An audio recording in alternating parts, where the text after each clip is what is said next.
Di situ jadi saya pakai bahasa yang mudah dicerna teman-teman dengan tanya jawab. Jadi kayak pertanyaannya apa, jawabnya apa, pertanyaannya apa, jawabnya apa, kayak gitu. Itu banyak di situ dari pemutusan kontrak kerja, gimana menghitung gaji dan sebagainya itu. Jadi saya menuliskannya berbasis pertanyaan teman-teman gitu. Karena menurut saya nggak semua teman-teman ingin belajar hukum perburuan kemudian harus bergabung di organisasi, karena yang dilakukan oleh teman-teman organisasi adalah kalau kamu ingin tahu tentang ini bergabunglah dengan kami. Menurut saya itu tidak mungkin, maaf ya, mungkin akan ada yang tersinggung dalam hal ini, tapi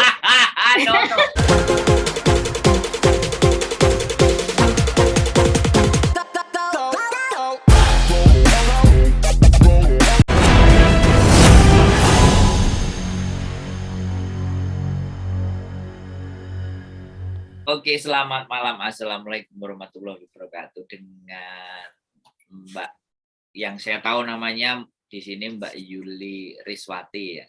Aku nggak ngerti namanya ada berapa, tapi Mbak Yuli Riswati. Tahun yang lalu saya selalu berusaha karena saya nggak pingin memberitakan sesuatu yang nggak langsung dari narasumber. Jadi tak tunggu sampai lego atine apa bolong silite agar aku bisa ngobrol langsung sendiri dengan Mbak Yuli Riswati. Boleh diperkenalkan, Mbak? Sampean piye, bagaimana dan kabarnya, sehat selalu apa gimana? Jadi sebelumnya saya ketawa dulu ya. Perkenalkan, nama saya Yuli Riswati, aka Arista Devi ya. Jadi sebenarnya ada cerita sendiri di balik dua nama itu ya. Jadi sampai hari ini tuh masih banyak dikenal dengan Arista Devi, dengan Yuli Riswati. Tapi kalau nama panggilannya sangat banyak bermacam-macam. Ada yang manggil Ungu, Unyu, Peri, dan sebagainya lah. Suka-suka orang memanggil gitu. Nah, kalau kabar saya hari ini alhamdulillah baik. Baik ya. Sehat ya. Alhamdulillah setelah melewati badai COVID. Loh, emang barusan kena COVID emang sampai? Oh, berapa minggu? Sekitar 1 bulanan. Gila, orang Indonesia nggak ada yang lewat ya dari COVID. Temanku semua juga satu SMA itu rata-rata kena semua.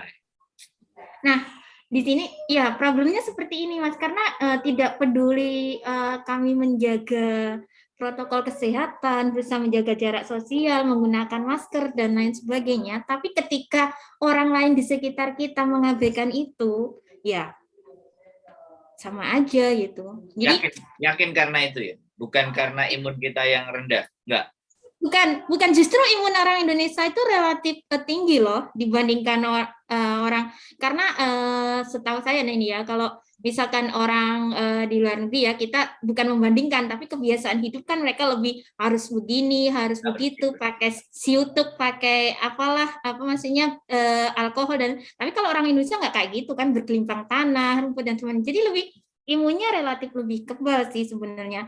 Cuman dalam artian untuk penyebaran itu tidak bisa dicegah seperti di luar negeri, karena kesadaran untuk melakukan protokol kesehatan dan sebagainya itu sangat minim banget gitu. Nah, kalau yang terjadi berbasis pengalaman saya sendiri, kami yang notabene itu udah mengikuti prosedur kesehatan. Nah, ternyata kecolongan, ada salah satu yang biasanya kontak dekat, dia udah positif, tapi dia menutupi itu gitu. Kemudian kami bergaul dan terjadilah pengalaman pribadinya seperti itu.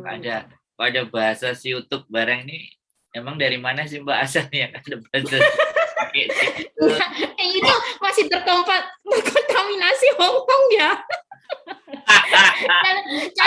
Kalau Indonesianya sterilisasi, ya steril. Aku kan nggak ngomong siutuk ya, samain duluan ya ngomong siutuknya kan, oke? Rancu juga ya Mas ya, itu kan. Iya, masih. Enggak juga. Ada. Maksud saya kan aku belum mengarah ke situ, sampai udah duluan buka. Makanya aku ambil celah.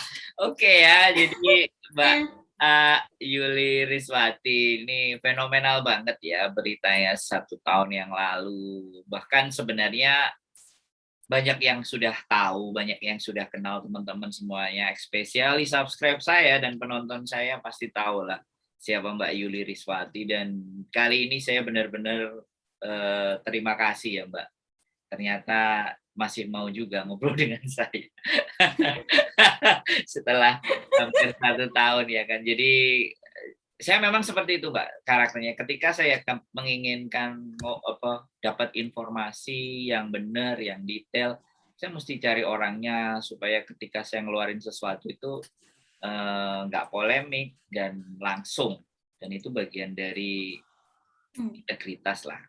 Kalau biar kita bisa tahu bedanya opini dan kita bisa tahu bedanya narasumber, tanya langsung. Nah, ini udah berapa tahun Mbak di rumah? Berapa tahun apanya? Setelah pulang dari Hong Kong. Saya pulang akhir 2019 ya. Berarti hampir 2 tahun. 2019 ini nggak kerasa ya? So fast lah. Ya, kayak cepet banget ya. Aku terakhir berita rame itu info, tapi ya sudah. Nah, sekarang aktivitas di rumah Mbak, boleh kan? Aktivitas di rumah, sampean ibu rumah tangga apa? I'm single. Oh, single. Tadi soalnya kenalin nggak ngomong single ya, ngomong ternyata single. Masih single nah, ya? Single parent. Single parent.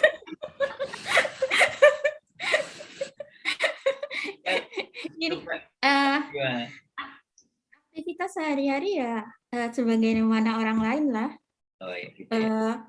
Tidur, bangun, beraktivitas harian, kemudian tidur lagi, semuanya kayak gitu, siang, pagi, malam. Aktivitas nulis. Nah, untuk aktivitas menulis yang untuk saat ini terbawa arus suasana COVID dan pandemi yang bikin nggak produktif ini. Sebelumnya juga nggak produktif, tapi sekarang juga makin nggak produktif.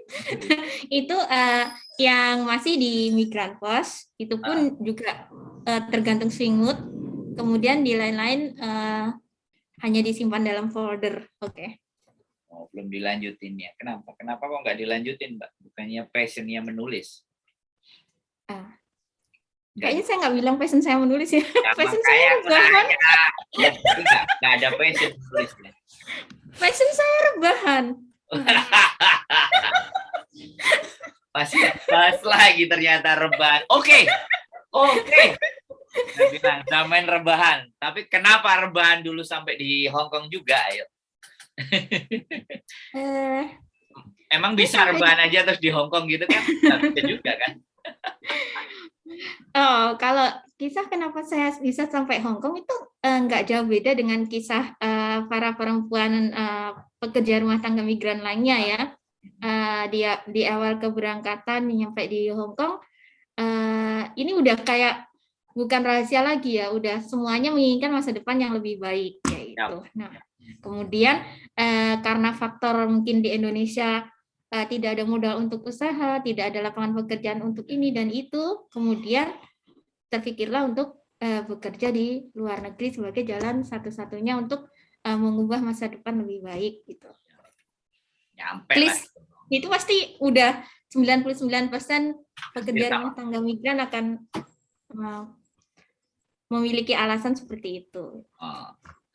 Tapi ini beda kalau aku melihat sampean kan, dari penuturan banyak orang, saya juga sempat tanya gitu kan, pernah membuat atau menggagas konselingan kayak gitu. Nah itu kenapa Mbak?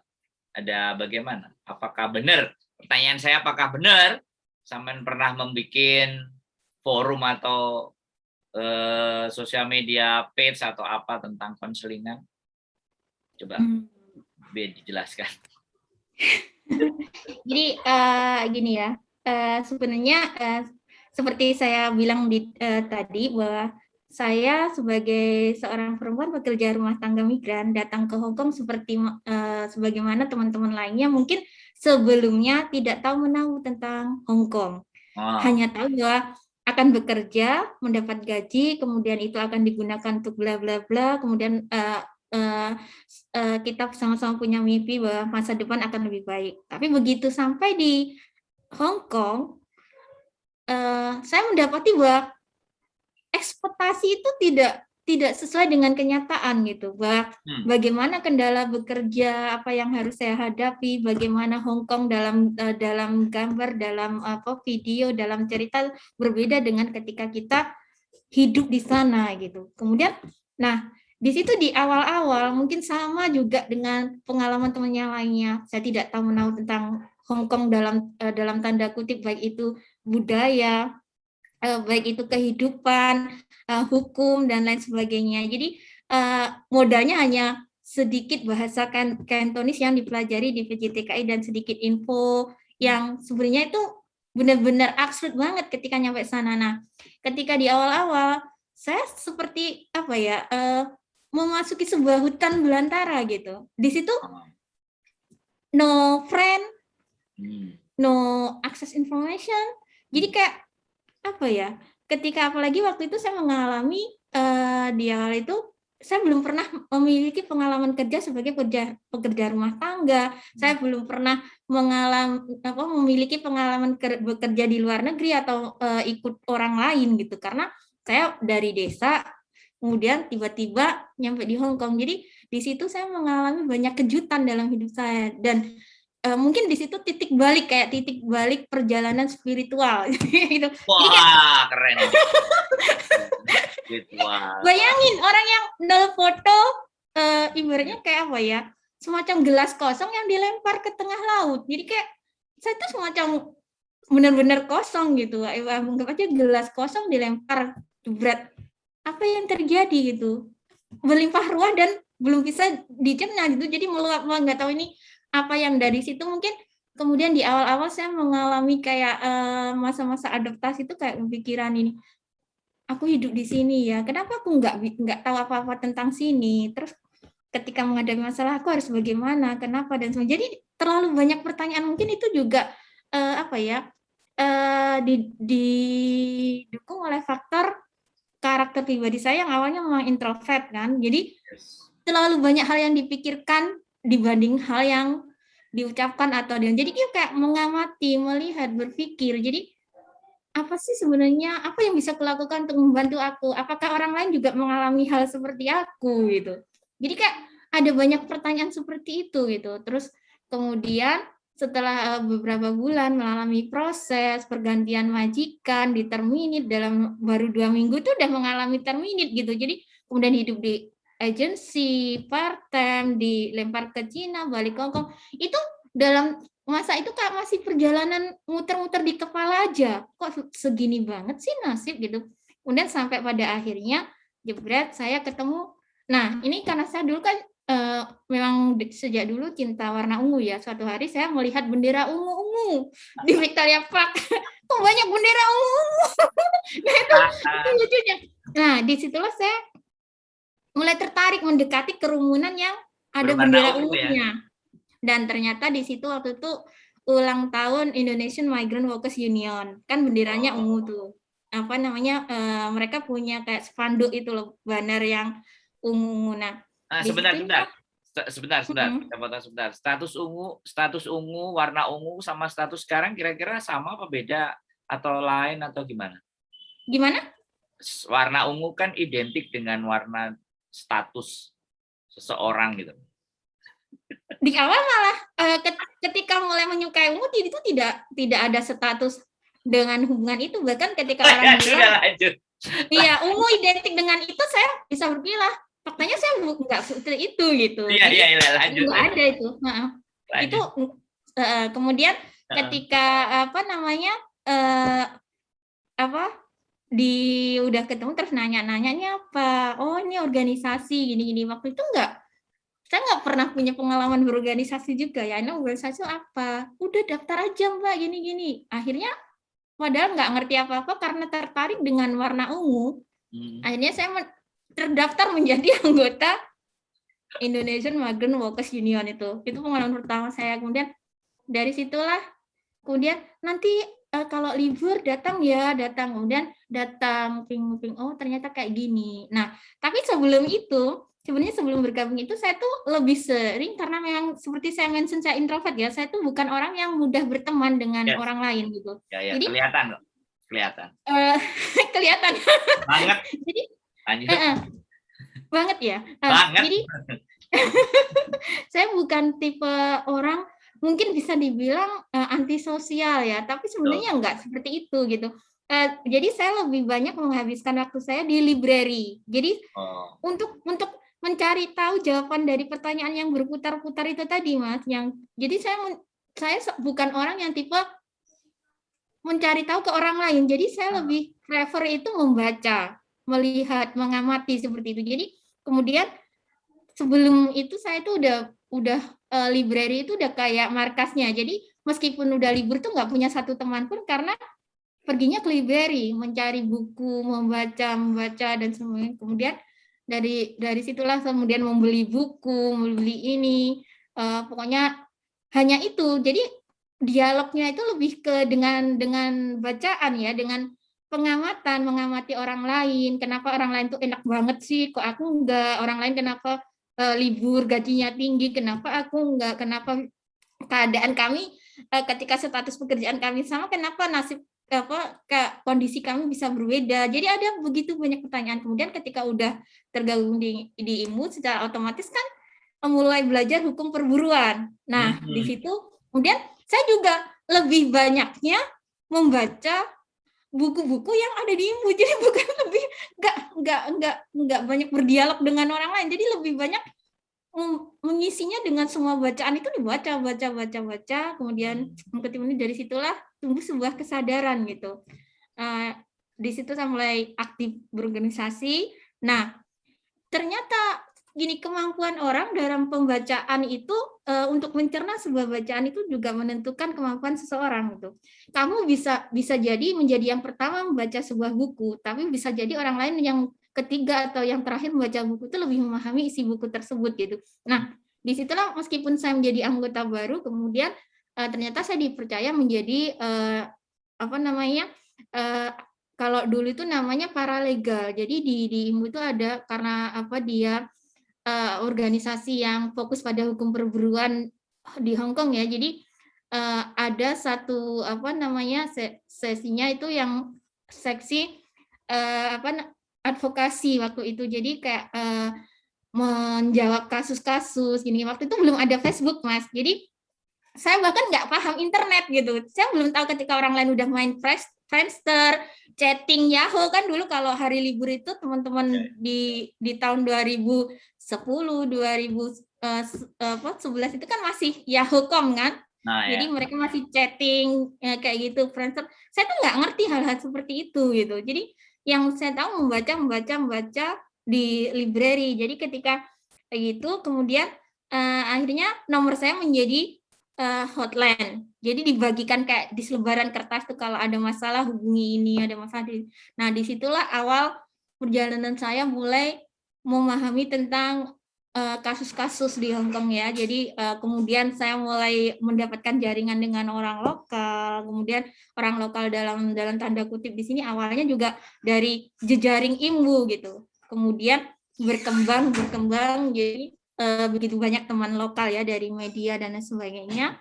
Nah, dan di situ tumbuh kesadaran saya, ternyata apa yang ku alami selama ini tuh sebenarnya masih ada yang lebih parah dari saya di situ.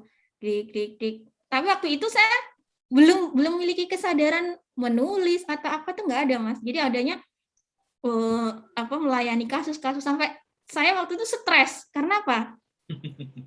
saya merasa gini, terbawa emosi ketika orang lain curhat gitu.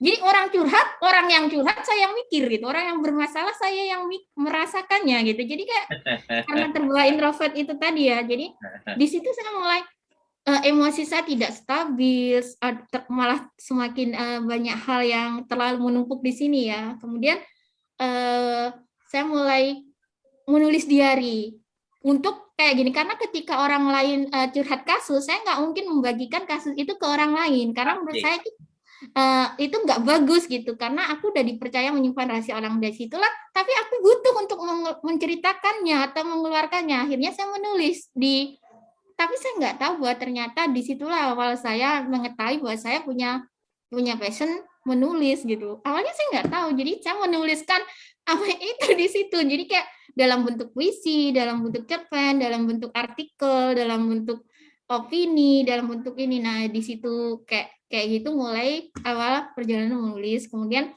seiring waktu setelah kan di IMU kegiatannya ya berorganisasi setiap minggu, pokoknya full waktu itu Mas. Saya tipe orang yang fokus kan. Kemudian kayak aksi, turun ke jalan, mengorganisir massa, pendidikan. Nah, waktu itu saya liburnya tuh habis kayak buat ke Yunlong Junan ini, karena saya membagikan apa yang dinamakan hukum dasar perguruan itu kepada teman-teman yang lain, karena saya menjadi pengurus gitu. Jadi itu juga bekalnya saya dari mana? Dari membaca gitu. Jadi membaca buku dari Lebon, membaca banyak buku ini, buku itu gitu. Padahal tuh teman yang lain bisa membaca, tapi mungkin tingkat pencernaan bacaan itu orang berbeda gitu. Nah, di situ kemudian aktivitas saya udah di situ. Kemudian sampailah saya pada titik klimaks, kok gini-gini terus sih, demo-demo aja, ngasih petisi, udah ini. Nah, mulai pada titik kebosanan gitu. Setelah titik menggebu-gebu, titik berjalan aktif, kemudian sampailah pada titik, ya apa sih, masa aku ngene terus gitu. Nah, menarik. Iya, di situ kadang gini, kita nikmati prosesnya, mungkin bisa dilihat di sekitar kita, mungkin saya memahami ketika orang berada pada titik, ya kayak orang lagi akrab-akrabnya ya pasti akan baik banget, tapi ada kala nanti akan ada kerenggangan gitu. Nah, di situ saya ada titik kebosanan. Ini ada nggak sih jalan lain selain aksi jalan kaki dari Causeway Bay ke Sentra, selain aksi jalan kaki Victoria Park ke KJRI, kemudian cuman begini-begini terus. Orang lain nggak tahu nih, gue udah ngomong-ngomong kayak gini, orang lain nggak ngerti. Nah, pada suatu titik, waktu itu saya mewakili IMU untuk bertemu dengan, waktu itu ada tuntutan itu Mas, tuntutan pekerja rumah tangga migran menuntut untuk dimasukkan dalam undang-undang yang sama dengan pekerja rumah tangga lokal. Dalam waktu itu kemudian kami perwakilan organisasi diundang ke Lego. Nah, di situ saya mewakilimu untuk datang. Nah, di situ juga menjadi titik balik ya, karena ada satu pertanyaan dari orang pemerintah Hong Kong yang menanya gini, kalian di sini mewakili pekerja rumah tangga migran, apakah pekerja rumah tangga migran yang kalian wakili tahu kalian berada di sini? Nah, di situ saya kayak, iya, iya juga sih. Jadi iya juga, dari situ ada kayak pemikiran, kemudian ada gimana sih agar apa yang kami kerjakan juga bisa tersampaikan keluar kayak gitu. Di situ kemudian saya mulai terpikir untuk menulis, karena menurut saya dengan menulis itu bisa dibaca ulang meskipun orang tidak berada di tempat kejadian, tetap bisa menyimak apa yang terjadi melalui tulisan itu. Kemudian ada banyak hal juga yang mempengaruhi saya ketika saya hobi membaca. Nah, ketika saya membaca banyak media, banyak pemberitaan, menyimak ini, kenapa saya merasakan ketidakadilan? Kenapa ketika ini enggak kayak gini nih, harusnya enggak kayak gini ini beritanya, harusnya enggak kayak gini. Terus gimana biar enggak kayak gini? Harusnya ada yang bikin lain, kok enggak ada orang, apa aku yang harus bikin? Jadi kayak ada kayak gitu nah disitulah kemudian saya mulai otodidak, mulai bacaannya mengalih ke bagaimana cara menulis artikel, bagaimana, jadi kemudian beralih gitu, ketika awalnya bagaimana survive di Hong Kong, kemudian bagaimana ini saya bisa melampaui survive ini. Nah disitulah saya mulai nonaktif di IMBU, kemudian beralih ke aktivitas menulis dari puisi, cerpen, kemudian dari itu, tapi itu pun berbasis apa-apa yang orang di sekitar gitu, dari curhat teman dijadikan cerpen, dari curhat kasus, dari ini dan sebagainya gitu. Kemudian kan ada tulisan juga, tulisan sampean yang katanya dibuat itu, yang juga dibikin tulisan menang lomba apa-apa. nah, iya itu masih panjang sebenarnya perjalanan itu, awalnya Di awal itu belum ya? Belum. Belum, enggak. Tapi nanti ke arah ke situ nggak? Iya. Nah, kemudian ke arah ke situ kan? ya, ternyata pada titik menulis pun bosan juga, Mas. Nah, ketika tadi titik bosenan orangnya ya, bosenan. ya, mungkin karena terlalu banyak yang dimaunya gitu. Jadi develop mau dikembangin. Enggak mau gini. Kemudian Kak, saya sama teman-teman inisiatif mendirikan Indo Hiker, kelompok hiking. Jadi jadi di itu hiker. Nah, iya. Indo Hiker. Itu mungkin pernah mendengar kan? Itu grup hiking pertama. Sedikit pernah dengar gitu, tapi nggak tahu nggak kedengeran lagi tuh. Nggak tahu karena udah berganti pengurus ya, saya udah nggak aktif lagi di situ. Nah, di situ jadi kegiatannya berganti ke gunung kayak nggak mau tahu kegiatan di luar ya. Jadi saya waktu itu lebih banyak hiking sampai nyaris semua gunung di Hong Kong itu udah kami datengin gitu ya. Dia kemudian hiking sampai kemudian Indo Hiker membesar, banyak orang bergabung, orang baru, orang gini-gini, akhirnya pergantian pengurus, kemudian saya udah titik bosan lagi gitu. Back to Victoria Park. Nah, tapi di situ kemudian saya merasa ada sesuatu yang apa ya? Yang ganjil.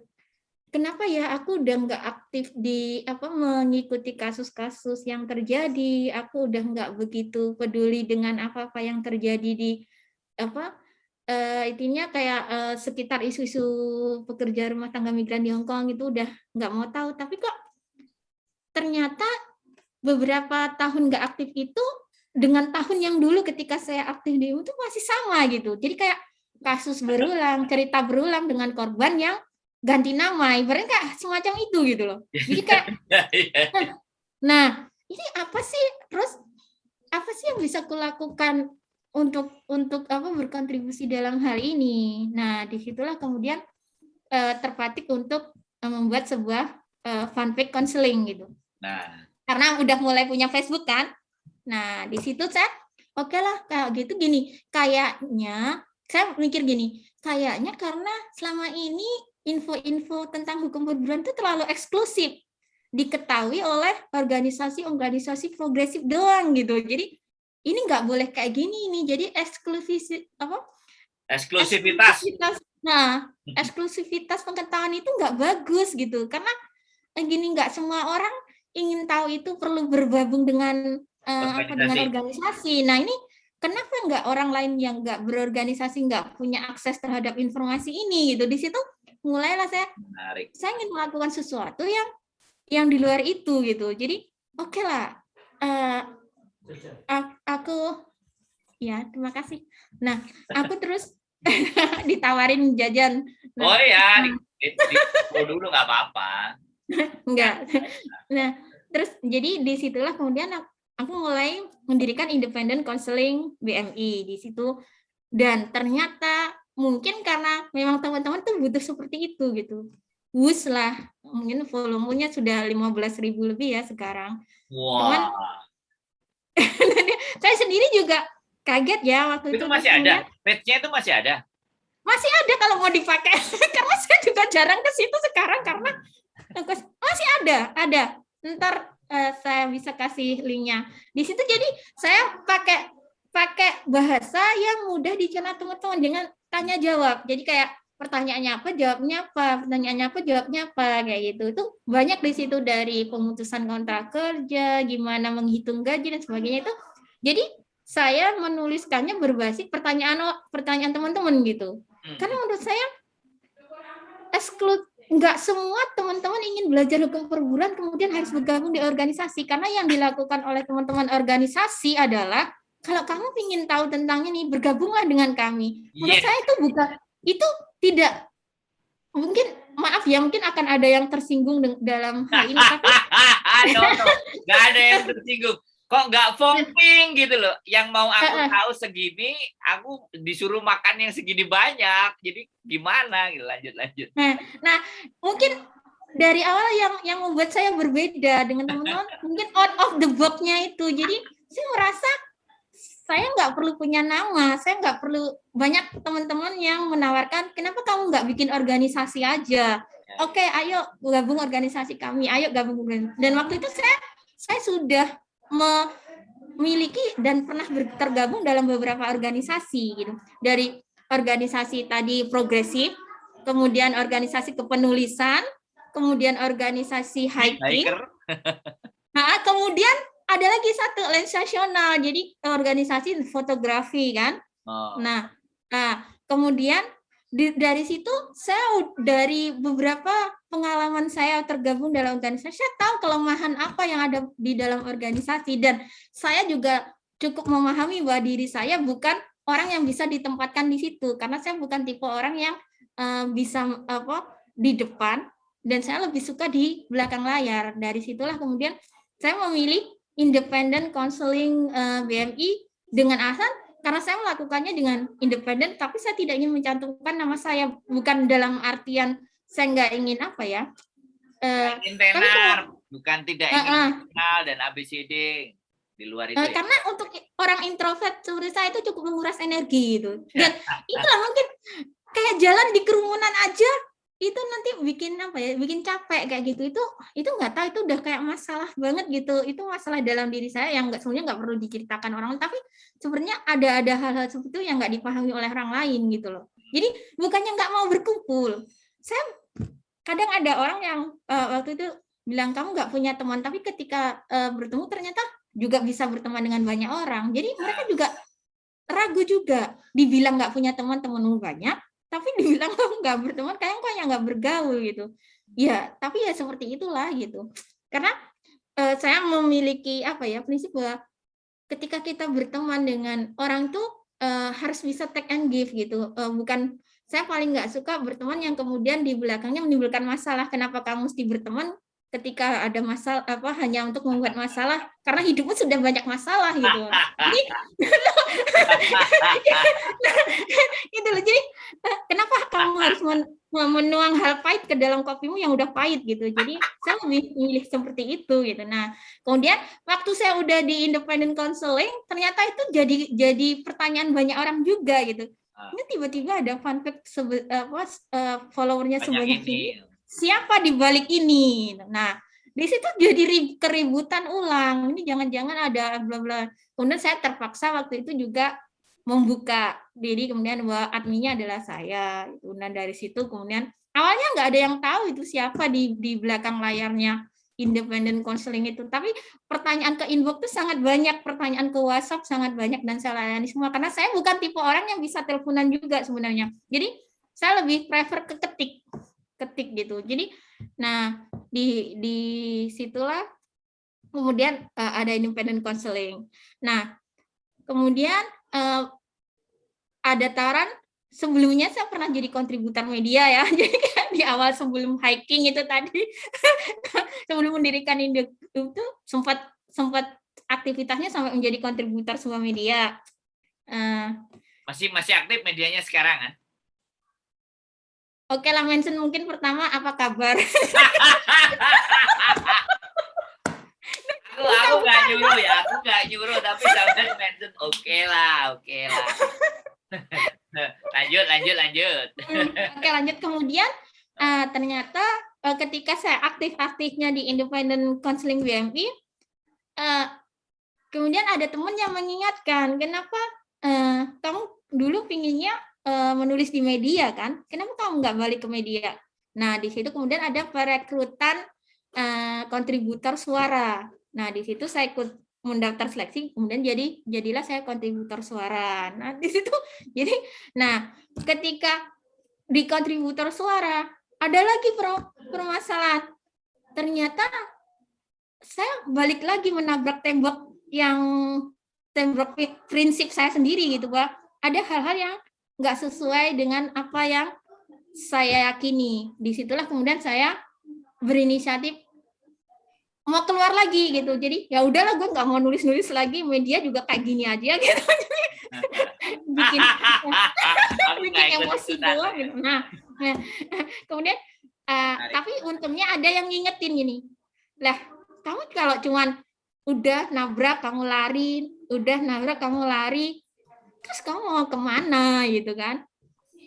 Nah, terus menurut kamu aku harus gimana? Sekarang kamu pinginnya kayak apa gitu? Jadi ada dialog dengan seorang teman dan termasuk guru saya seperti itu. Kemudian bilang kayaknya sih aku pingin bikin media sendiri gitu kan, dengan memanfaatkan dunia digital yang sekarang portal online dari mana-mana ini, meskipun nggak cetak, yang penting ada website sama fanpage lah gitu. Ya udah, kenapa nggak kamu jalanin gitu. Akhirnya disitulah ada Migran Post. Nah, oke.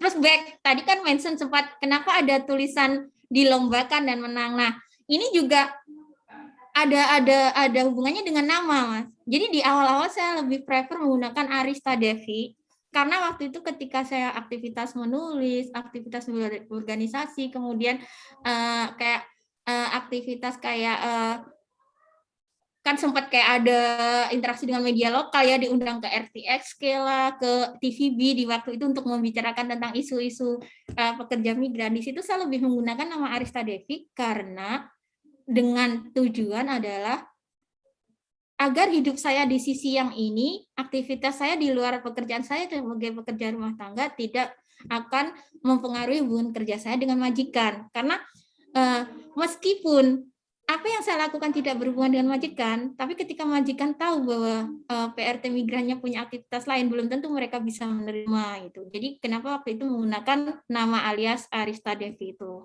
Jadi di awal-awal itu di situ sebenarnya udah namanya lebih ke Arista Devi itu sebenarnya untuk menyembunyikan aktivitas yang agar tidak ketan. Jadi majikan ketika melihat berita, meskipun yang diberitakan saya, mereka nggak tahu bahwa itu ternyata babunya gitu, karena namanya beda gitu kan.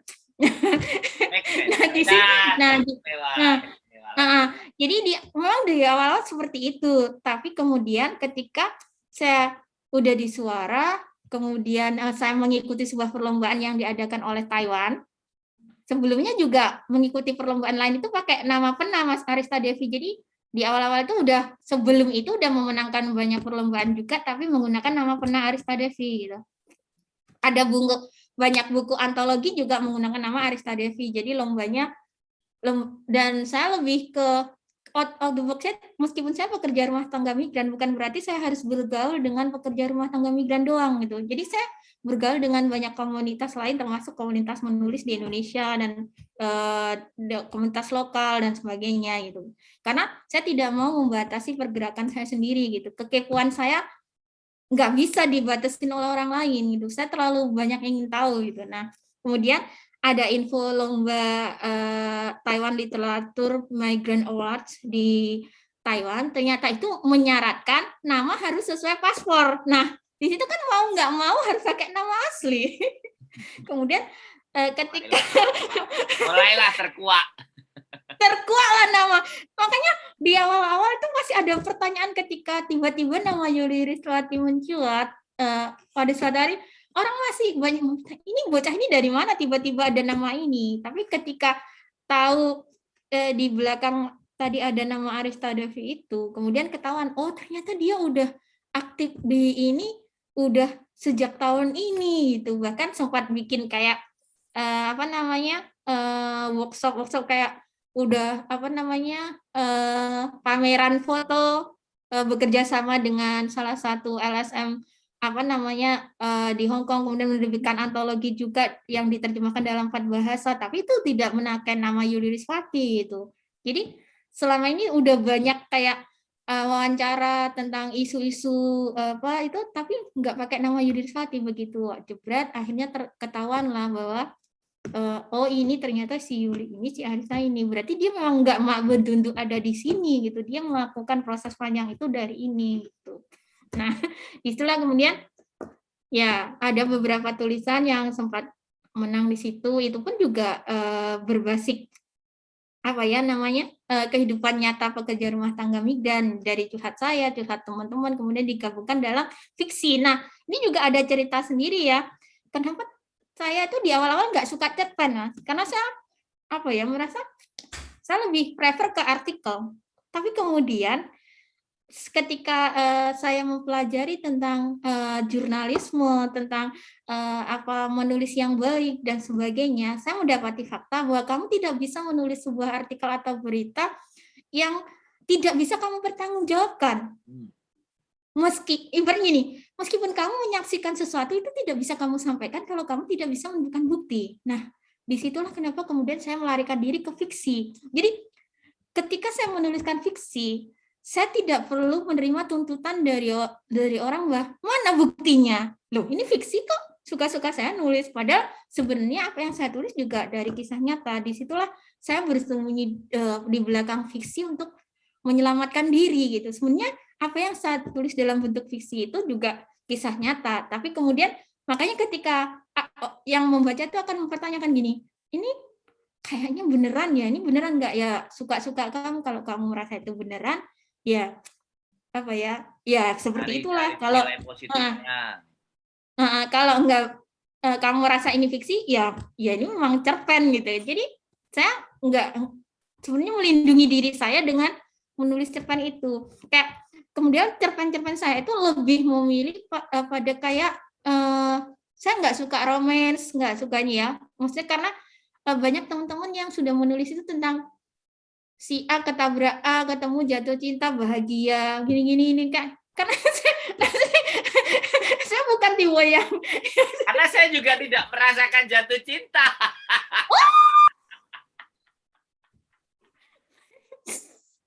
Stop. Karena hidup saya hanya ingin mau tahu dunia saja, bukan mau tahu bagaimana perasaan saya.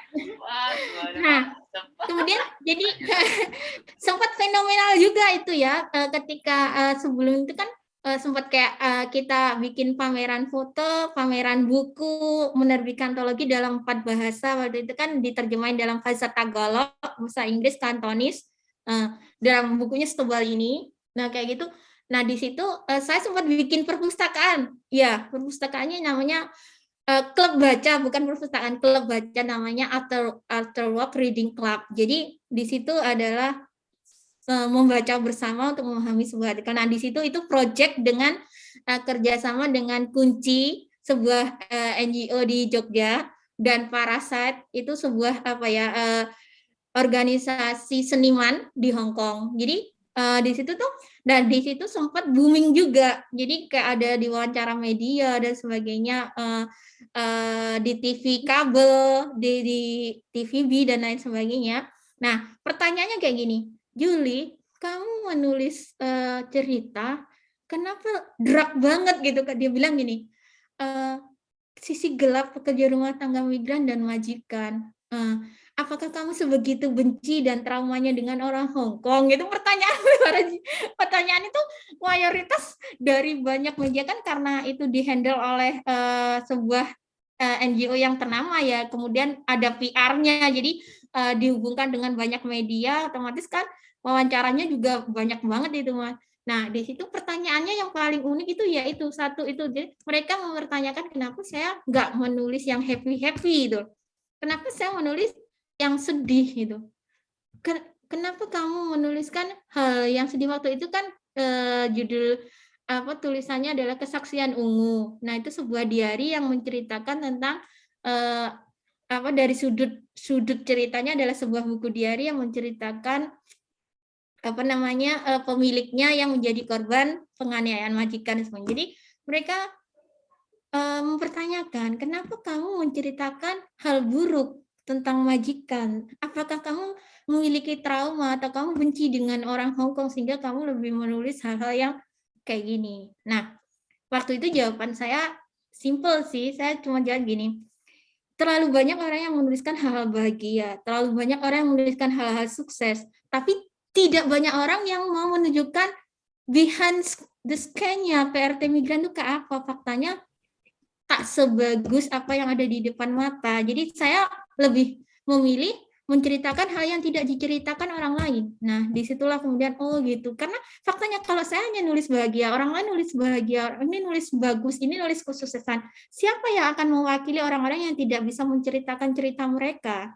Nah, di sini saya memposisikan diri memilih menjadi suara orang-orang yang tidak disuarakan. Itu. Ya, seperti itu. ternyata Mbak, kolapsku selama ini ya yang aku tunggu ya kan, ternyata saya hanya satu pertanyaan aja tapi semuanya udah terkuak. Babnya dari A, B, C, D, E, F, G.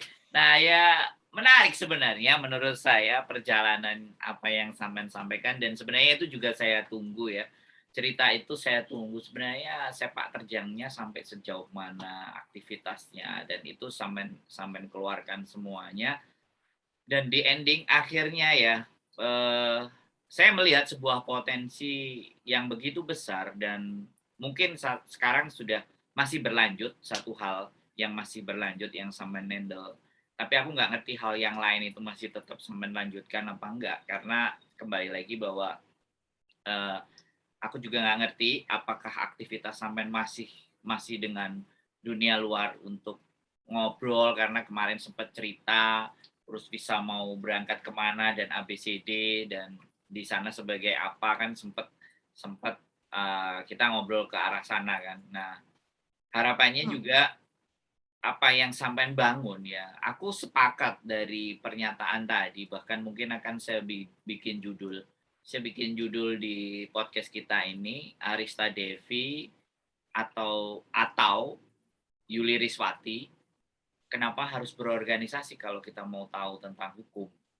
Ini akan menjadi sebuah apa ya, mereka pasti akan, karena yang saya tahu dan saya lihat, saya ngelihat kenapa mereka justru tidak menyebarluaskan, kenapa mereka justru menarik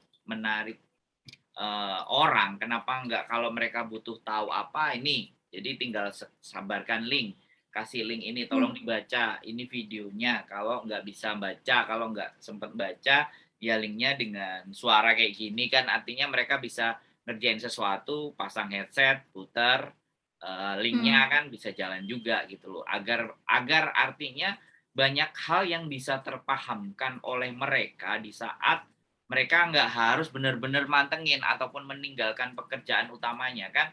Sekarang udah ditunjang media kan, harusnya informasi ke teman-teman itu harusnya lebih banyak, lebih benar, lebih tepat gitu loh, sehingga tidak terjadi faktor-faktor stres, tidak terjadi faktor-faktor aku harus kayak gimana nih, aku harus berbuat apa nih, aku harus bertanya siapa, harusnya kan tidak seperti itu. Harusnya kayak di page sampean yang sampean bikin, atau di tulisan siapa yang bikin, yang sudah menceritakan banyak hal dan mereka tinggal baca aja, pelajari atau dengerin, akhirnya mereka mampu menyelesaikan persoalannya itu tanpa harus bertanya kiri kanan atas bawah gitu.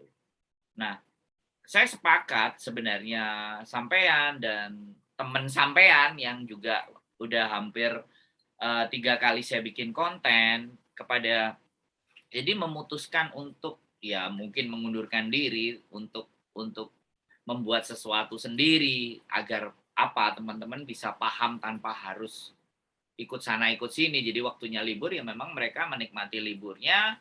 Nah kalau memang fokus mau berorganisasi ya karena di lingkup organisasi, kalau mau tahu tentang hukumnya ya ada draftnya, ada semuanya, tinggal dipahamkan saja. Nah di pertengahan dan di ending, nah ini karena sampean sudah cerita dari 0 sampai 75 Mbak, tinggal 25% yang ke belakang nih.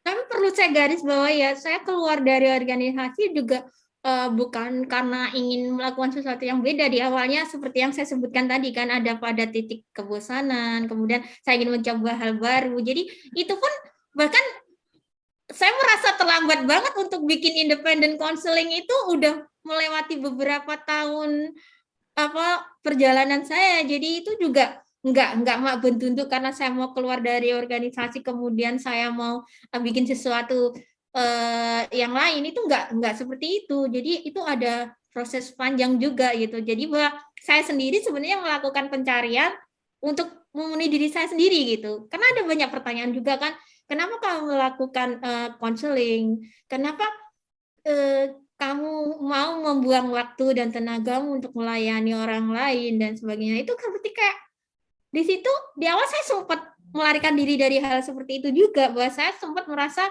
terbebani, stres, dan saya merasa udah cukup, saya nggak mau melakukan ini lagi, saya butuh hal lain. Jadi saya sempat melakukan hal itu gitu, tapi kemudian ternyata panggilan nurani yang membuat saya balik lagi. Ternyata, oh alah, aku udah lama nggak aktif di ini gitu, aku udah lama nggak peduli tentang perkasusan, tentang hal-hal semacam ini. Tapi kenapa ternyata dari jeda waktu beberapa tahun ini ke ini masih hal yang sama? Terus apakah memang perlu aku kembali ke tempat ini untuk melakukan ini? Jadi saya cuma menggali ulang apa yang sebelumnya udah saya pendam gitu. Jadi bukan, saya butuh proses panjang itu. Jadi nggak terpengaruh dengan awalnya, juga nggak terpikir. Kemudian kalau soal yang saya sebut dengan kayak eksklusivitas itu dan sebagainya, itu memang udah kayak pemikiran lama, bahwa saya merasa bahwa seharusnya berorganisasi dan tidak itu jangan membuat batas gitu. Yang terlihat sekarang adalah apapun organisasi yang ada di Hong Kong itu bukan menciptakan sebuah hal yang bagus. Di situ justru menciptakan kotak-kotak yang pada akhirnya membuat sekat di antara mereka sendiri gitu. Jadi kayak saya tidak ya. Saya bikin ini bukan ini tempat nongkrong. Ini tempat nongkrong, tongkrongan. Saya mungkin ini juga kritik buat organisasi yang ini juga nggak apa-apa dikritik kok, Mbak. Iya, apapun organisasi dan komunitas kalian seharusnya gitu.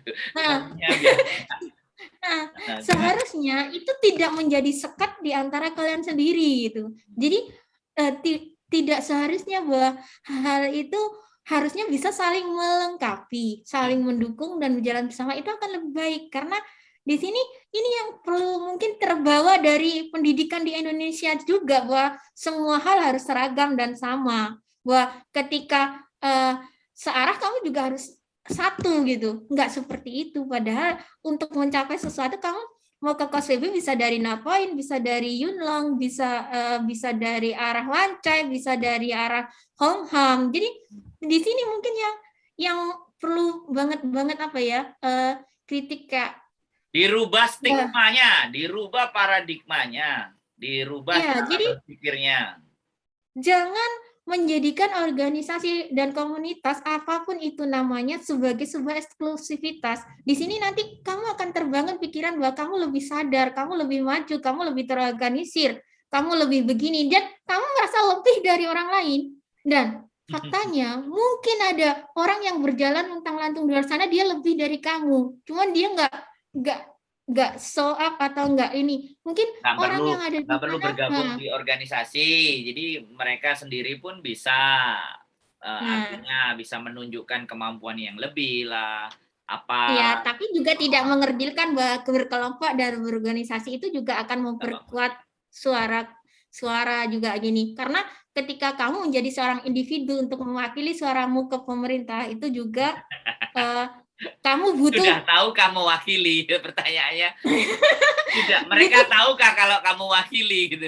Nah, butuh big connect. Tapi di sini bukan, saya menganggapnya itu sebuah kritik gitu, bahwa oke, kita harus bisa bersuara ke atas, tapi paling tidak kamu juga harus bisa mencapai akar rumput. Jangan sampai kamu menjadi pohon yang cuman tinggi ke atas, tapi kamu nggak menyentuh, kamu mengabaikan rumput-rumput lain gitu. Jadi bahwa di kebun itu kamu tidak bertumbuh sendirian, bahkan kamu tidak bisa mengatasnamakan dirimu sebagai mewakili pekerja rumah tangga migran kalau nggak ada pekerja rumah tangga migran lainnya gitu. Kalau hanya kamu doang, kalau hanya organisasimu doang, kamu nggak bisa disebut mewakili gitu. Jadi justru di sini kamu harus bisa mengorangkan orang lain gitu. Jadi di sinilah yang eksklusivitas tanpa batas itu yang harus diretas gitu. Karena di ini yang termasuk penyakit yang membuat apa ya, hal itu, organisasi dari zaman dahulu kala sampai sekarang ya begitu-begitu aja gitu. Tidak bisa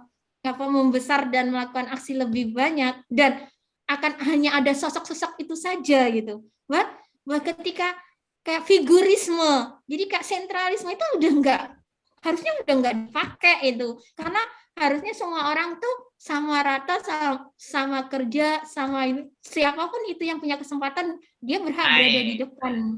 Siapapun itu yang punya skill, kamu berhak untuk ini. Jadi sekarang udah bukan zamannya kamu harus tergantung pada sosok si A, sosok si B, sosok si C. Nanti si A, si B, si C hilang, berhentilah perjalanan sebuah organisasi atau perjuangan kayak gitu. Jadi itu sebenarnya yang Sepakat. perlu Makanya terus. kan di tongkrongan saya cuman selalu bilang bahwa sekarang adminnya ada banyak. Nah, ketika adminnya ada banyak, nama saya nggak perlu disebut-sebut lagi gitu loh. Kalau memang ada seseorang yang menurut saya capable dan silahkan mau dibelokkan arah kemana, mau dibawa kemana, go ahead, aku kasih. Makanya di komunitas YouTuber saya sudah mulai buka public speaking, bahkan sekarang kelas baking, nanti kelas bahasa Kantonis. Bayangin aja, komunitas YouTuber Hong Kong, tapi aktivitasnya malah ke hal-hal yang kayak baking. Itu kan harusnya kan anak-anak kuliner, tapi kita nganggep bahwa SDM di tempat kita memang bisa, ada yang bisa pakai bakery, why not? Kita buka kelas bakery, kita kolaborasikan dengan kamera movement.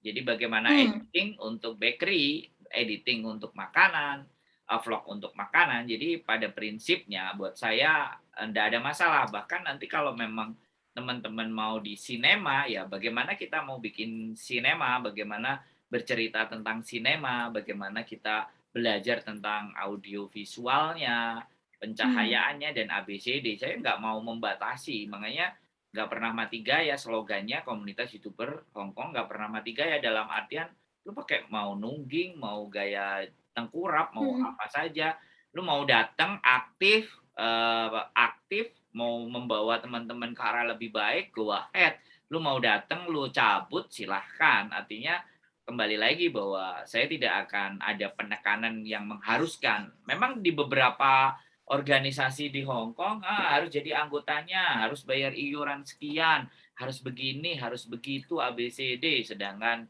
era saat ini kembali lagi bahwa kalau kita mau tutorial, asalkan benar-benar mau pantengin, ya kita bisa dapat tutorial apa aja. Di YouTube kan banyak banget kan. Artinya oke, kalau itu berkembang untuk digunakan sebagai kebutuhan, misalnya corporate, fine. Saya nggak akan garis bawah. Karena itu memang punya maksud. Jadi organisasi-organisasi itu punya tujuan, punya maksud. So fine. Mengembangkan nama yang mensupport atau mendukung, oke. Kita tutup mata dengan hal itu. Tetapi ketika mengatasnamakan dari teman-teman dan buat teman-teman, ya kembali lagi, ya apapun ceritanya lah silahkan. Tapi saya tidak akan ikut mengkritisi. Kalian mau seperti apa silahkan. Nah, nggak jadi soal. Karena banyak sekali saya lihat teman-teman yang setelah belajar dari organisasi, kok merasa begitu, akhirnya mereka keluar. Ya di luar pun tidak lepas dari apa yang pernah mereka pelajari gitu. Dan mereka mencoba menyampaikan itu. Dan saya bilang itu poin yang bagus buat saya gitu loh. Jadi merdeka dengan diri sendiri gitu loh.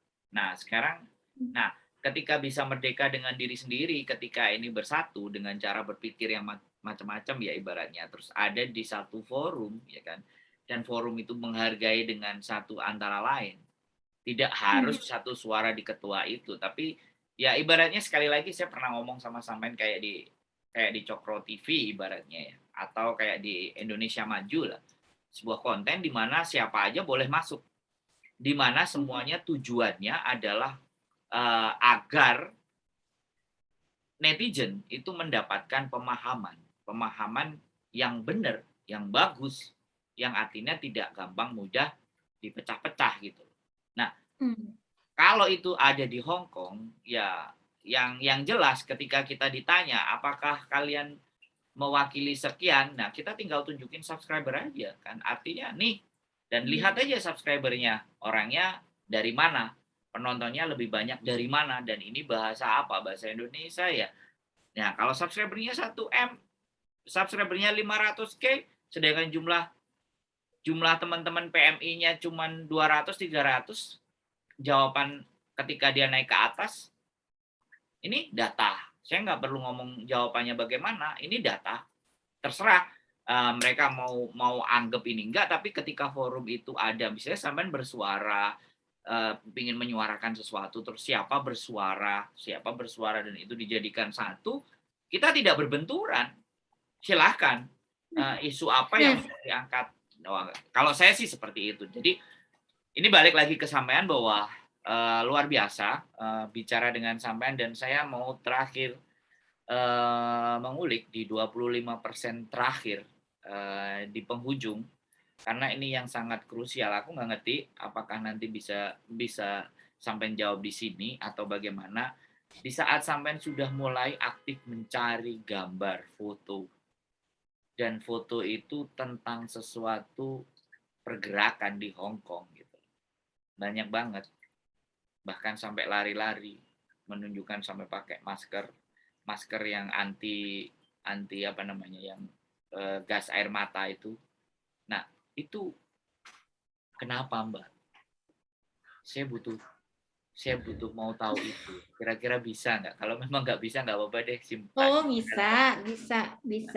Kenapa begitu, Mbak? Kenapa harus lari-lari, sedangkan posisi sampean adalah, sampean sangat tahu sendiri, sampean sebagai siapa ada di sana gitu. Tapi luar biasa keberanian itu. Jadi mungkin ini bisa menjadi inspirasi ya, cerita inspirasi buat teman-teman.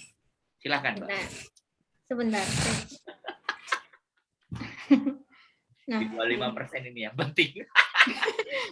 Ini termasuk 25% yang paling puncak ya. Jadi kayak saya tahu ini 25% yang dimaksud itu semacam sebenarnya ini adalah senjata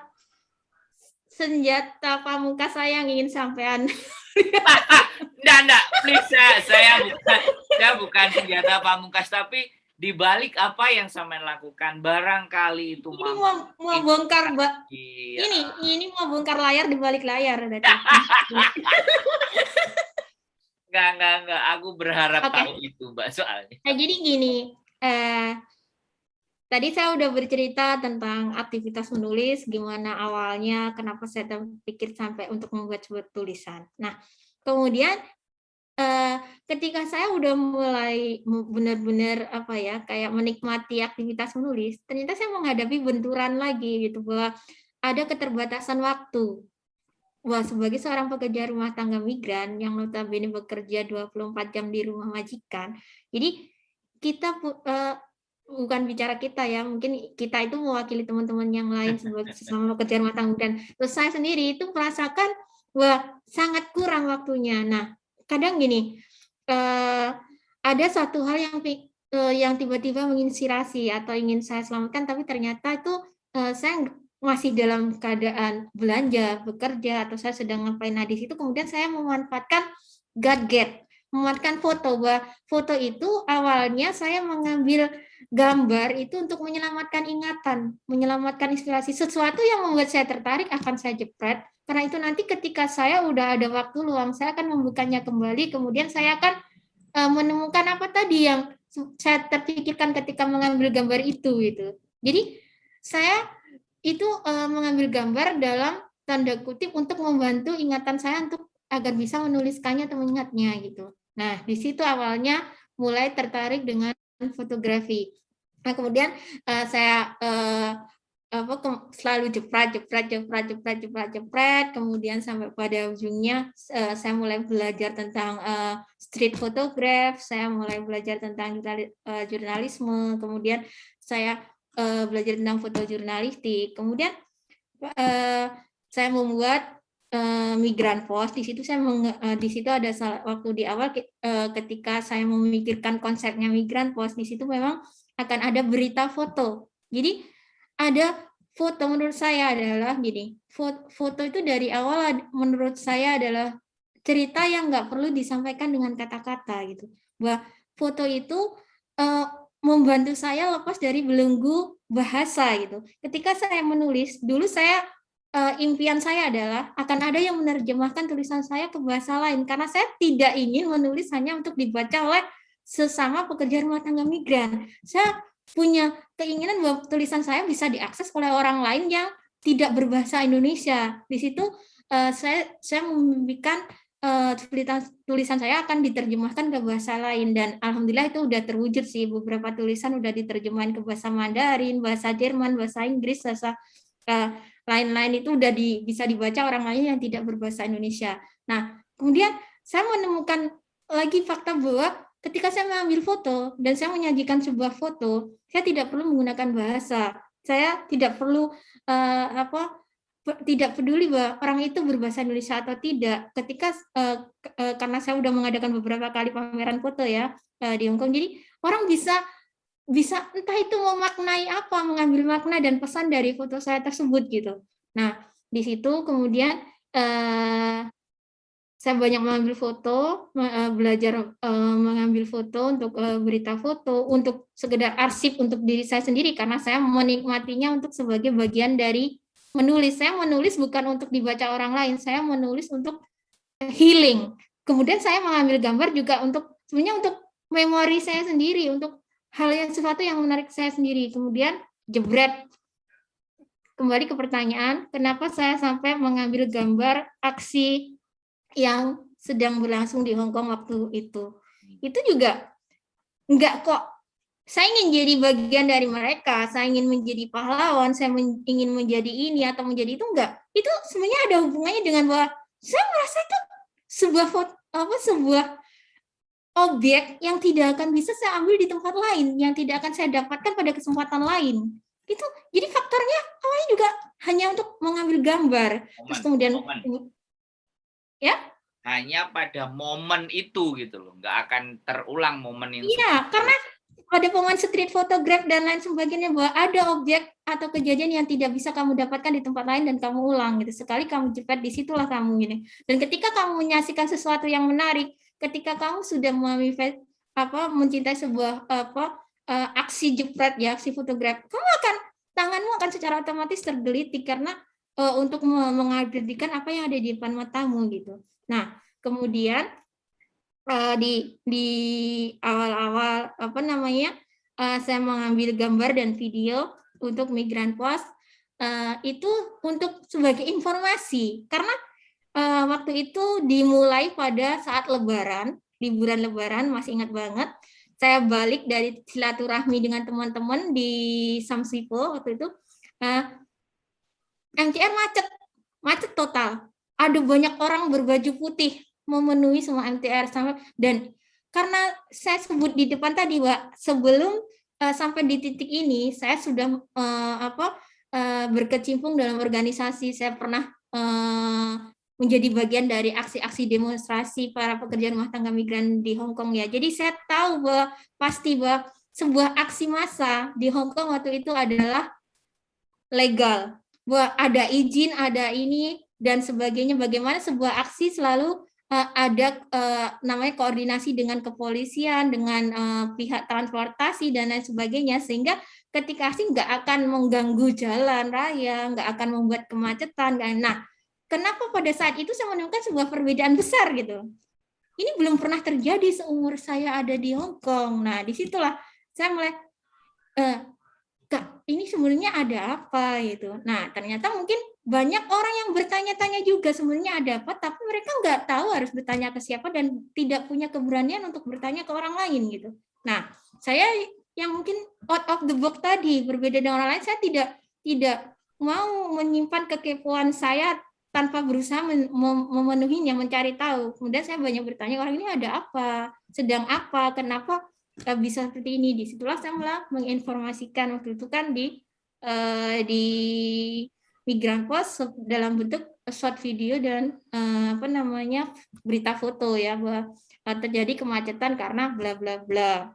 Nah, kemudian seiring perkembangan mengambil foto setiap pada hari Minggu itu, sebelum ada kejadian itu saya sudah melakukannya gitu, seperti liputan pemilu ya, ini dan kejadian dan sebagainya, maksudnya liputan pemilu Indonesia ini. Jadi itu enggak mak bertunduk di situ kemudian saya coba di situ itu enggak seperti itu gitu. Jadi kemudian kenapa mungkin faktanya gini, kamu enggak bagian dari aksi itu, kenapa kamu? Ya memang saya bukan bagian, saya di situ adalah mengambil foto, mengambil momen. Gitu. Nah, kemudian ketika saya belajar sebagai seorang pewarta warga ya, aksi jurnalis mungkin nggak beda dengan teman-teman yang aktivitas YouTuber atau aktivitas menari dan sebagainya. Ketika kamu ingin totalitas menghasilkan sebuah tarian kreativitas yang bagus, bukannya kamu juga harus mantengin hal lain untuk mempelajarinya. Ketika kamu mau bikin video yang bagus, bukankah kamu pelajari video lainnya? Nggak mungkin lah bertunduk kamu nggak kayak sulapan tiba-tiba kamu menghasilkan itu tanpa proses, tanpa melihat langsung, tanpa terjun langsung, tanpa belajar dengan praktek, itu nggak mungkin, that's impossible. Nah, yang kulakukan di situ sebagai seorang pewarta warga, jadi citizen jurnalis, di situ kan ada prinsipnya dalam dunia citizen jurnalis juga di dalam ilmu jurnalistik bahwa ketika hujan, orang lain ada yang bilang di luar hujan, terus ada orang lain yang bilang di luar tidak. Tugasmu apa sebagai seorang citizen jurnalis atau sebagai seorang pewarta? Ya kamu harus keluar untuk membuktikan apakah itu hujan beneran atau enggak gitu. Jadi kamu tidak bisa hanya mengambil omongan si A atau mengambil omongan si B gitu. Nah di situ mungkin saya lebih ke ke memenuhi hal tersebut. Kemudian ketika saya ngomong bahwa di Hong Kong ada seperti ini, gimana kamu mau ngomong kalau kamu nggak tahu apa sebenarnya yang terjadi? Gimana kamu menginformasikan bahwa faktanya kamu nggak tahu apa-apa? Karena banyak loh teman-teman yang bilang ada demo, tapi kamu nggak tahu itu demo apa. Ada aksi, kamu nggak tahu aksi itu. Oh di sana ada pukul-pukulan, tapi kamu nggak tahu sebenarnya pukul-pukulan itu apa itu. Nah di situ saya sebagai mengabadikan momen dan di awal-awal juga nggak semua video atau hasil foto saya posting di Migrantpol atau di Facebook enggak, karena itu juga termasuk dari bagian saya yang menyukai fotografi itu tadi untuk mengabadikan momen dan saya simpan untuk diri saya sendiri kan. Nah di situ kemudian di awal juga mungkin sama halnya dengan orang, saya nggak menyangka bahwa kemudian perkembangan dari aksi yang awalnya per minggu, kemudian menjadi setiap hari, kemudian menjadi seperti itu tuh pasti sama halnya dengan orang lain. Saya nggak pernah menebak akan sampai di situ. Tapi di awalnya, kenapa saya memilih membidik sudut pandang itu untuk disajikan di Migrantpol dan lain sebagainya gitu. Itu di awal-awal adalah, dan tidak semua hal saya sajikan di situ kok. Maksudnya bukan berarti apa yang saya ambil itu saya sajikan di situ gitu. Nah di situ adalah kayak gini, kan di awal saya udah bilang bahwa saya tidak suka orang yang saya meyakini bahwa semua orang berhak untuk mengakses informasi dan pengetahuan. Saya meyakini bahwa setiap orang berhak untuk tahu apa yang terjadi sekarangnya. Jadi saya menolak bahwa PRT migran itu harus didekte, karena PRT migran itu meskipun perempuan, meskipun hanya pekerja rumah tangga, mereka adalah manusia dewasa gitu. Dalam hal politik, dalam hal religi, dalam hal apapun itu, organisasi, ilmu perburuan dan sebagainya, mereka berhak independen. Mereka berhak mengakses dan memutuskan. Mereka harus setelah mendapatkan informasi, setelah mengakses hal-hal yang ingin diketahui, mereka berhak memutuskan mau ngapain gitu. Lu mau cuek, ya up to you. Kemudian lu mau memihak, ya up to you. Lu mau gini, tapi paling enggak ketika pada saat terjadi banyak kejadian di Hong Kong, saya berpikir satu hal, bahwa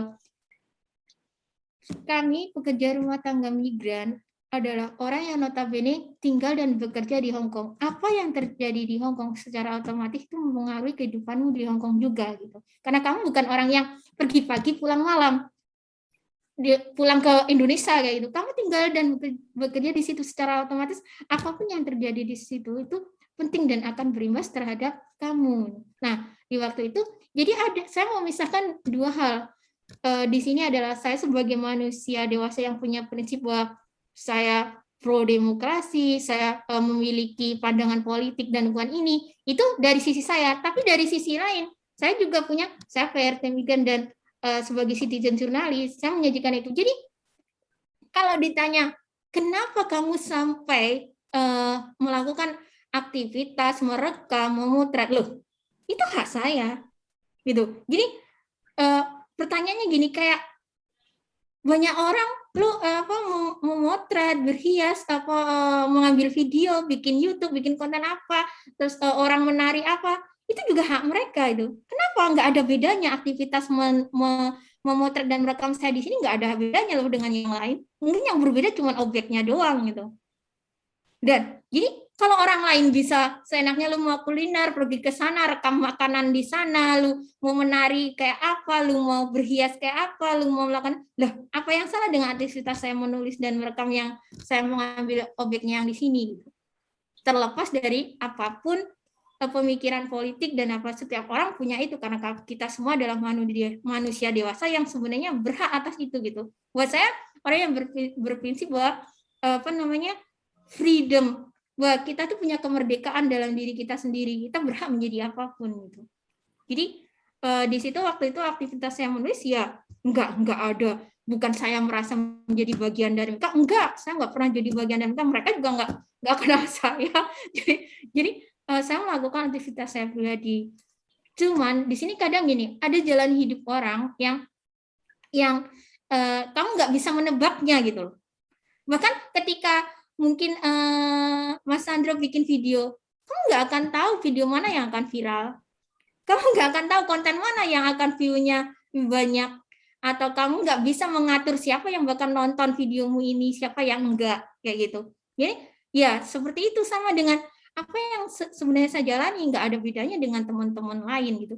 Terus kalau tadi mention kenapa sampai mengenakan masker, kenapa lari-lari gitu ya. Nah, lari-lari itu karena mengambil momen kejadiannya sedang lari, otomatis saya mengikuti itu toh. Gak sama ketika kamu memotret lomba lari, mungkin kamu akan mencari objek lain, atau kamu memotret karnaval, terus kemudian objeknya udah berjalan di depan, bukankah kamu akan mengejar objek itu gitu. Jadi nggak ada bedanya itu gitu. Terus kenapa memakai pelindung itu? Di awalnya saya juga tidak terpikir memakai pelindung itu gitu, karena memang saya sendiri nggak mau melindungi apa, terus kemudian ternyata ada orang yang peduli bahwa kamu seharusnya meskipun kamu hanya mengambil gambar, kamu harusnya melindungi dirimu karena keselamatan juga penting. Akhirnya ada orang yang memberikan dengan masker tersebut kepada saya gitu, dan saya memakainya seperti itu. Jadi kronologinya seperti itu. Jadi ada kayak ya nggak ada bedanya dengan hal lain gitu. I know what you thinking. Jadi udah terjawab apa yang menjadi pertanyaan saya. The last question sekarang adalah, dari apa yang sampean lakukan berdampak sesuatu yang besar terhadap diri sampean enggak? Kalau berdampak, dampaknya apa? Kalau nggak ada dampak dan biasa aja, ya silahkan sampean jawab aja. Karena itu adalah kunci di 5% terakhir, dan ini akan menjadi hal yang paling penting.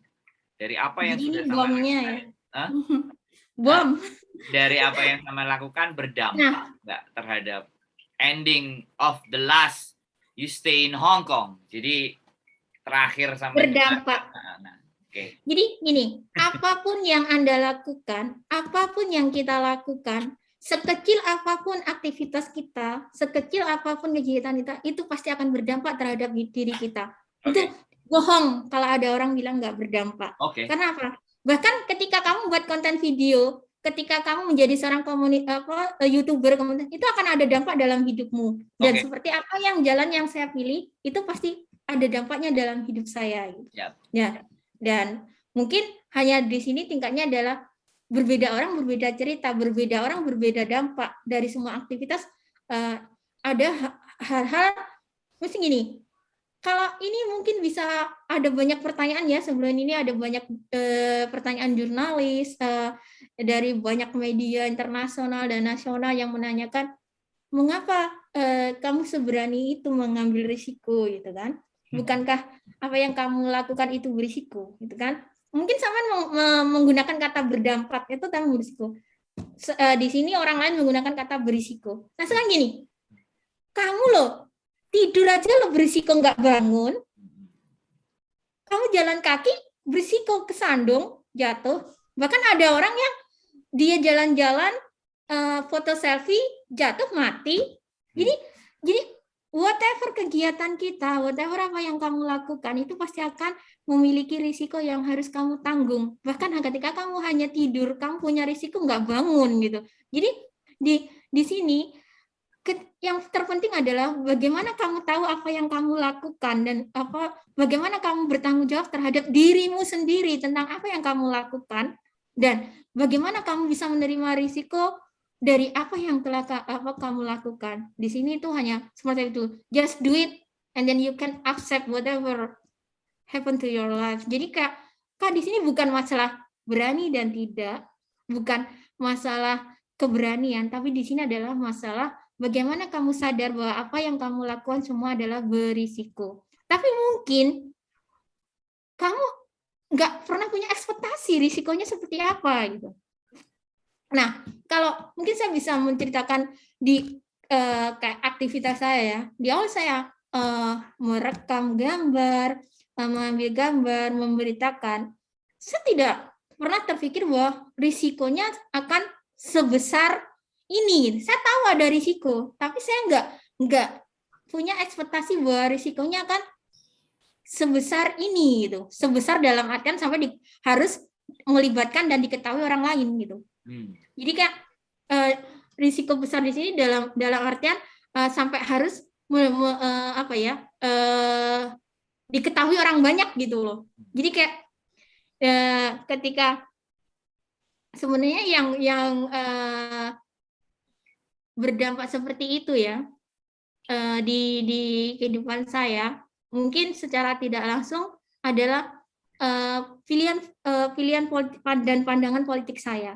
Ketika ada orang yang menanyakan, saya berbeda dengan orang lain. Mungkin orang lain sebenarnya sependapat dengan saya, tapi mereka nggak berani mengungkapkan. Tapi kalau saya punya pendapat ini, saya berani mengungkapkan. Saya berani speak up. Saya nggak menutupi apa yang menjadi prinsip dan pendapat saya. Nah, di situ. Kemudian, kedua, ini aktivitas saya itu nggak ada yang salah loh dengan merekam dan menggambar sama aja dengan aktivitas orang lain gitu. Nah, suatu ketika kenapa kemudian sampai pada ujungnya ada penelitian bahwa Yuli Riswati dideportasi karena terlibat dalam diri bla bla bla. Nah, sebenarnya nggak ngomong ya. Aku senang banget hari ini bisa ngomong karena aku nggak perlu ngomong banyak. Udah dengan sendirinya. Nah, it's okay. Jadi nggak ada yang salah dengan aktivitas Migran Pos karena citizen jurnalis dimanapun pewarta warga itu berhak apalagi konten kami bukan konten yang berbayar. Jadi kami juga bukan jurnalis yang dibayar. Jadi kami melakukan secara sukarela dalam visi itu tidak ada pelanggaran dalam hal ini gitu ya. Maksudnya oke, kita garis bawahi dulu di sini. Kemudian untuk dampak ke pribadi saya, kenapa saya sampai pada puncak gunung es yang meledak itu tadi?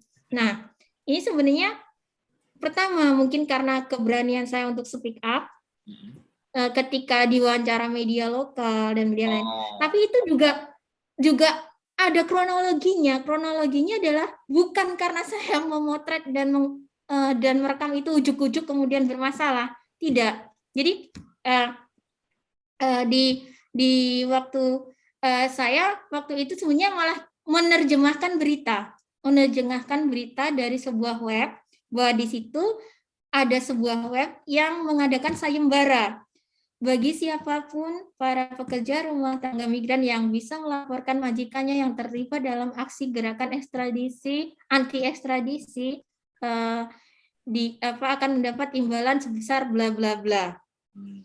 Nah, kemudian di awal saya membuat Migran Pos, ini ada hubungannya dengan apa yang terjadi pada saya. Di awal saya membuat Migran Pos, itu saya sebenarnya bukan orang yang optimis. Saya tuh karena terlalu banyak portal online kan. Nah, maksudnya yang dikelola oleh para profesional dan lain-lain. Ketika saya menjadi kayak secuplik kayak sedikit secuil sesuatu yang bertunggul di situ. Itu tujuan awalnya nggak neko-neko cuman kayak gini. terlalu banyak berita. Ketika kamu punya akses internet, kamu akan bisa mengakses berita apapun di internet. Just searching di Google, kamu akan menemukan apa yang kamu cari. Tapi di sini masalahnya adalah tidak semua orang, ibarat kamu punya duit, di Hong Kong tuh banyak kedai. Kamu bisa beli makanan jenis apapun yang kamu punya, apa yang kamu inginkan ketika kamu punya duit. Tapi kamu nggak tahu makanan yang mana yang sehat untuk kamu dan enggak, makanan yang mana yang cocok buat kamu dan enggak. Nah, di sini sama dengan menu berita, menu informasi. Nggak semua menu informasi itu harus kamu konsumsi. Nggak semua menu berita itu cocok buat kamu, enggak. Dan ditambah lagi bahwa banyak pekerja rumah tangga migran itu nggak bisa bedakan antara mana artikel, mana opini, mana berita, mana fakta, mana hoax, mana yang cuma sekedar asumsi. Jadi kan di sini kami menempatkan diri sebagai untuk memilihkan menu. Jadi menu yang cocok kayak informatif dan perlu untuk pekerja rumah tangga migran dan keluarganya. Itu di awal Migran Post sudah punya definisi itu. Jadi kami hanya memilihkan mana yang perlu kamu ketahui gitu. Kalau kamu ingin mengetahui hal-hal yang lainnya yang menurut kamu penting, ya searching di Google udah ketemu sendiri gitu. Nah, disitulah kemudian dari itu kami nggak punya ekspektasi bahwa akan dibaca ribuan orang, akan baca. Bahkan menurut aku dibaca satu orang, ketika satu orang itu merasa teredukasi dengan kontennya Migran Post, udah cukup gitu. Itu udah kepuasan tersendiri, berarti saya udah berbagi sesuatu untuk satu orang itu. Karena saya dan teman-teman punya prinsip, mau bagi duit belum kaya, mau bagi ya ini tenaga yun kami ada. Jadi yang kami bisa adalah kemampuan kami yang menulis yang sedikit itu, yang kemampuan kami untuk memilah informasi itu yang kami gunakan untuk berbagi. Nah, di situ kemudian ternyata dilalahnya jenenge dilalah gitu ya.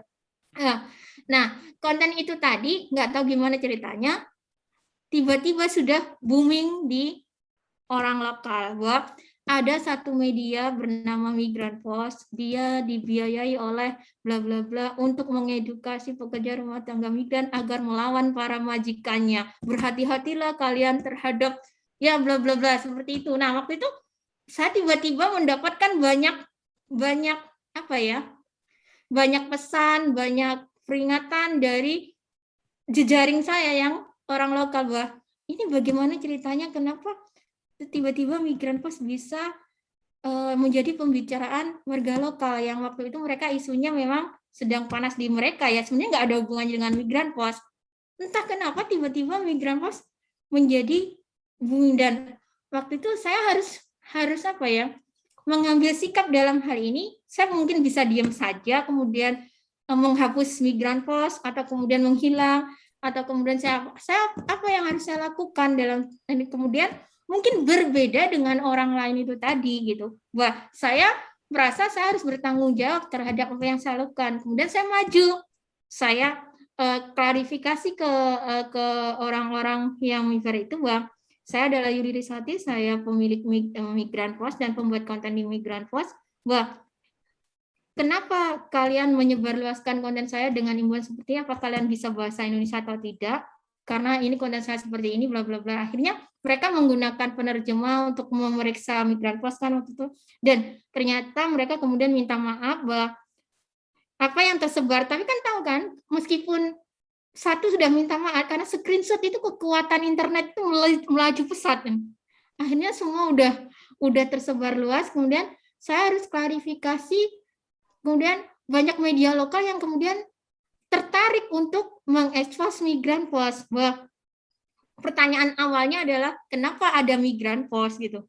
Ini gimana ceritanya? Kenapa kalian punya aktivitas di Migran Post? Jadi itu kemudian ada karena ini menarik sekali bagi orang lain. Mungkin bagi kita nggak menarik, tapi ternyata bagi orang lokal itu kenapa sampai segini. Nah, waktu saya itu mikir bahwa kami adalah orang yang tinggal di Hong Kong. Kami berhak mengakses informasi dan berbagi informasi, tetapi mayoritas pekerja rumah tangga itu punya keterbatasan bahasa. Meskipun ada banyak berita bahasa Inggris, berita versi Mandarin, tapi tidak semua pekerja rumah tangga bisa mengaksesnya.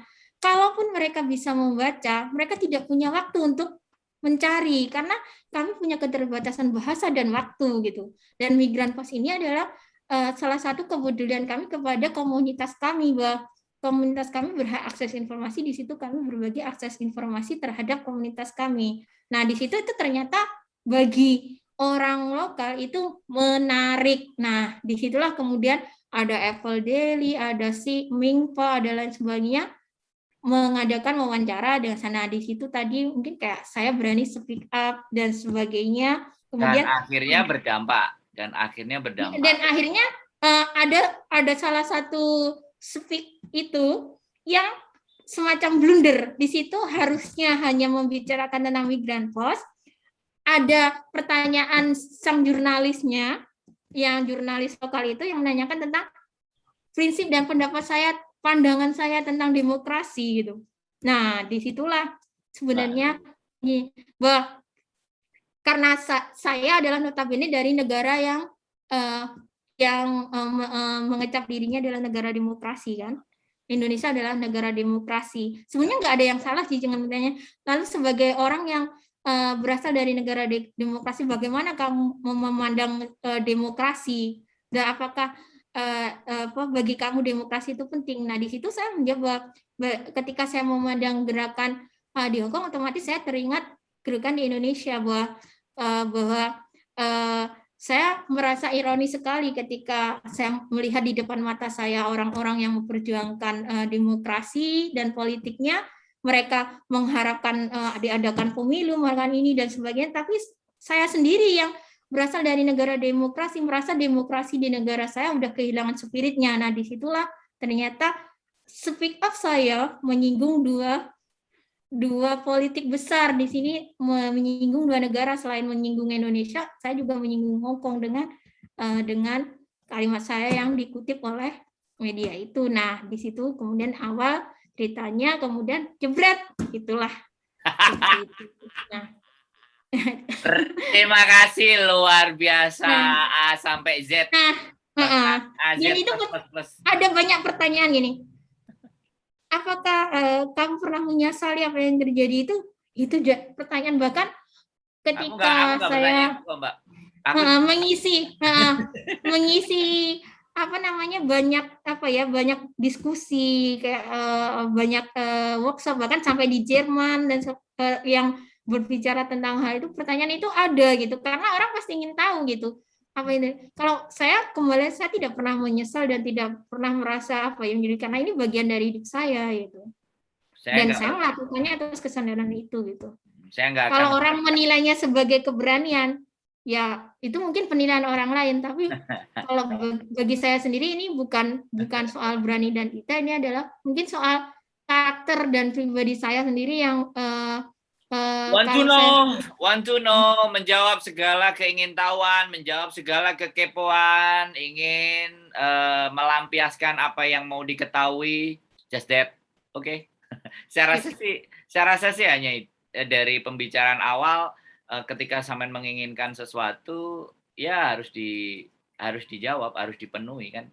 Itu yang ada di dalam benak sampean, ya nggak tahu. Ya, dan saya sendiri yang harus melakukan itu, dan saya juga harus bertanggung jawab terhadap semua itu. Aku ketoknya dari kita ngobrol aja tak prediksi neton sama pasaran netonnya kelihatannya udah kelihatan banget sih kemungkinan antara iPhone, Wage, Kliwon lagi sama harinya dilihat dari kayak gini ya. Tapi it's okay, sekali lagi 1 tahun setengah hampir 2 tahun saya menanti jawaban itu dan hadir di konten saya banyak terima kasih ya. Harapannya adalah nggak cukup di sini aja, mungkin next episode ganti saya yang diajak ngomong sama sampean, atau kalau sampean nggak ngajak lagi, aku mau ngajak lagi dengan tema yang berbeda. Karena yang tema ini sudah cukup buat saya, dan dunia akan tahu, teman-teman semuanya akan tahu, dan saya sudah tidak penasaran kembali, tapi banyak cara berpikir sampean yang setidaknya ataupun seharusnya bisa buat gambaran teman-teman bahwa apa yang kita mau, apa yang kita inginkan harus diperjuangkan, dan jangan lupa bahwa segala sesuatu yang kita perjuangkan pasti ada dampak dan resikonya. Dan kita harus siapkan hal itu, jangan sampai over ekspektasi atau justru tidak menyangka yang akan terjadi akan melebihi dari apa yang kita bayangkan. Itu poin hari ini. Mungkin di closing statement 1 atau 2 menit atau 1-2 kalimat dari sampean buat teman-teman semuanya yang masih berjuang di Hong Kong. Barangkali ada statement yang sampean mau keluarkan buat mereka agar tetap memperjuangkan apa yang menjadi misi mereka. Silakan, Mbak. Oke. Buat teman-teman gini. Ya. Apapun aktivitas kamu saat ini, apapun hobi kamu, gini, lakukan, kerjakan ini. Selagi kamu tahu dan bisa bertanggung jawab terhadap dirimu sendiri. Jadi apapun risiko baik dan buruknya itu juga akan kamu terima gitu. Misalkan ini kalau buat komunitas YouTuber nih ya bikin konten mungkin awal-awal nggak ada yang nonton, lakukan terus lakukan. Mungkin ada di luar ekspektasi, tiba-tiba akan viral, meledak. Siapa yang tahu gitu. Jadi jadi ada dua sisi gitu yang jadi jangan jangan pernah memandang bahwa kalau nggak hitam itu akan putih itu. Bahwa dunia ini banyak warna. Jadi ada banyak hal yang sebenarnya kamu udah merasa tahu tapi kamu belum tahu apa-apa gitu. Jadi perhatikan ini, bahwa pelangi aja ada 7 warna gitu. Jadi jangan pernah merasa minder, merasa terintimidasi, merasa enggak banget atau nggak bisa ngelakuin apa-apa. Percayalah, bahkan ketika kamu nggak bisa melakukan apapun, mungkin kamu ada potensi di dalam dirimu yang kamu nggak pernah tahu gitu. Jadi ada warna yang kamu belum temukan dalam hidupmu gitu. Jadi seperti itu. Selamat mencari warna dan menemukan warnamu. Terima kasih. Di dunia ini tidak hanya masalah hitam dan putih, tetapi di dunia ini banyak warna-warna lain yang mungkin Anda belum bisa temukan. By Yuli Rizwati. Jadi berhenti ya. Berhenti untuk menjadi korban stigma bahwa kalau kamu tidak kalau orang lain nggak hitam berarti dia putih, atau kalau kamu merasa putih karena orang lain hitam. Enggak, masih ada orang yang ungu seperti saya, masih ada orang yang orang seperti orang lain kayak gitu. Luar biasa sekali lagi Mbak Yuli Rizwati, terima kasih. Walaupun lama, tapi saya selalu ibaratnya banyak hal yang nanti mudah-mudahan kita bisa berkolaborasi di tema-tema yang lain. Terus berjuang, terus semangat, kejar apa yang jadi impian. Dan sekali lagi saya terima kasih. Mudah-mudahan konten ini mampu membuat atau menginspirasi teman-teman semuanya. Saya nggak hanya berpikir atas kejadian apa itu, tetapi memaknai apa yang sudah sampai lakukan, memaknai apa yang sudah sampai perjuangkan, dan pada intinya ada terakhir tadi bahwa tidak selalu kalau orang itu nggak putih ya hitam, dan tidak selalu kita kalau putih dan kita itu hitam, ataupun kita hitam dan putih, tapi ternyata ada ada merah, ada kuning, dan